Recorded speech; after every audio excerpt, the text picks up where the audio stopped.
Just a few notes now on when you actually go to bring communion to the sick or the homebound, right? The purpose of being an extraordinary minister of Holy Communion is to assist the priest and the deacon, who are the ordinary ministers of Holy Communion, in their ministry, right? Because as we all know, we're kind of a shortage of priests, and us priests and deacons can't get around to everyone. And so it's an extraordinary help that you offer for us, and so we thank you for that. The purpose really of bringing communion to the homebound, or I guess rather two things to always keep in mind, is caring for Jesus in the Eucharist and caring for the person who's receiving Jesus in the Eucharist. So right, we place God first always, right? Care for Jesus in the Eucharist and charity toward our brothers and sisters who are not able to make it to Mass. And so one thing to remember always is not so much what the Eucharist is, but who the Eucharist is, right? You're carrying a person with you, right? You're carrying Jesus with you. You're going to bring Jesus to someone. That's a great task. To be an extraordinary minister, it's always to be done under the direction of the pastor, the priest of the parish.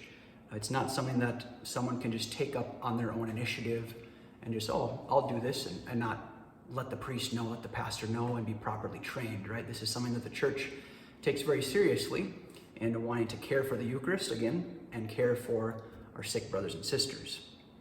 And if for some reason you've been commissioned, there's a special commissioning rite for becoming one of these extraordinary ministers.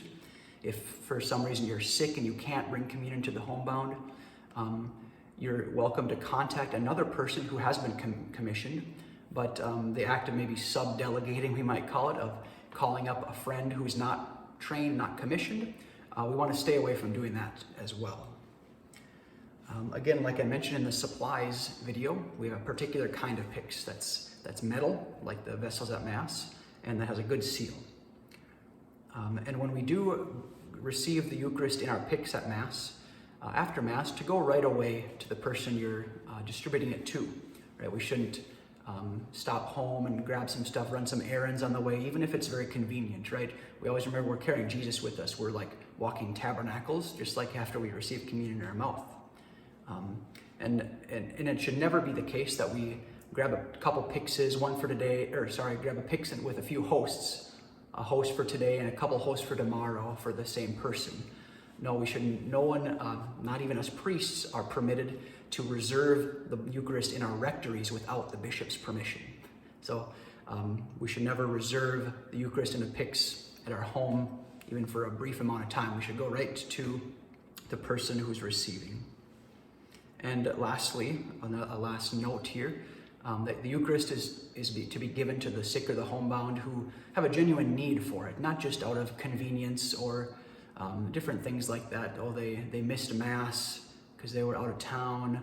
Oh, can you bring me communion? It's probably not the best reason to bring communion to the homebound. It's geared towards those who have a true need, who are sick, who are shut-ins for some reason or other, not able to drive, whatever it may be. But we use our prudential judgments on those. In our next video, we'll go through the actual ritual on how to do it, how to go through the rite at the person's home.